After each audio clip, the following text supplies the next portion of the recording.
প্রিয় দর্শক, আসসালামু আলাইকুম। আপনাদের প্রীতীয় শুভেচ্ছা জানিয়ে শুরু করতে নতুন আজকের আরেকটি প্রতিবেদন। আপনারা দেখতে পাচ্ছেন আমাদের সামনে ফুটফুটে সুন্দরী পর্দাশীল বোন দাঁড়িয়ে আছে। আমরা আজকে বোনের বাস্তব জীবনের গল্প তুলে ধরবো। আসসালামু আলাইকুম আপু। ওয়ালাইকুম আসসালাম। ভালো আছেন আপু? ভালো, আপনি ভালো? আমিও ভালো আছি। বোন নাম কি আপনার? আমার নাম মরিয়ম। মরিয়ম। আপুর দেশের বাড়ি কোথায় আপু? দেশের বাড়ি রাজশাহী। রাজশাহী। হুম। বেদনায় গৃহস্থ আপনি?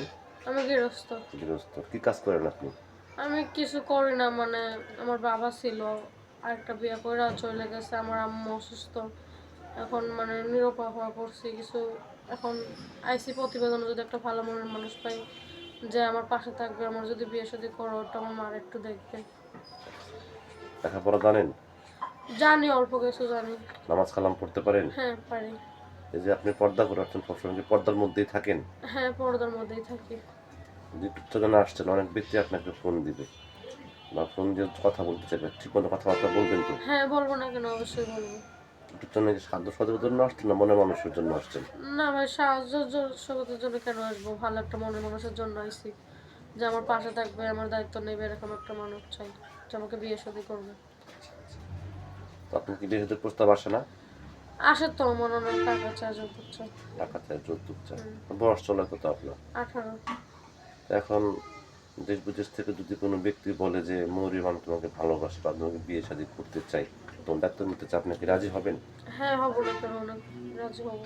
রাজি হবেন। হুম। তো এমন ব্যক্তি আছে, অনেকের ওয়াইফ মারা গেছে বা অনেকের ওয়াইফ অসুস্থ, এরকম অনেক ব্যক্তি আছে। যদি কোনো ব্যক্তি আপনাকে বলে যে আমি দ্বিতীয় বিয়ে করতে চাই, আমার ওয়াইফ বাচ্চা আছে, আপনি কি রাজি হবেন? হ্যাঁ, রাজি হবো না কেন, অবশ্যই হবো। রাজি হবেন। এখন সে যদি আপনাকে, আপনার কথা হচ্ছে সে যদি আমাকে একটা ডাল ভাত খাওয়াইতে পারে, যে আপনার দায়িত্ব নিতে পারে, এই তো আপনার কথা। হ্যাঁ, হ্যাঁ, হ্যাঁ। কোনো সাধ্য সহযোগিতা লাগবে না। না। আচ্ছা আচ্ছা। তো প্রিয় দর্শক, এই মনিমামুর কথাগুলো শুনলেন। মনের মতো গৃহস্থ ঘরের মেয়ে।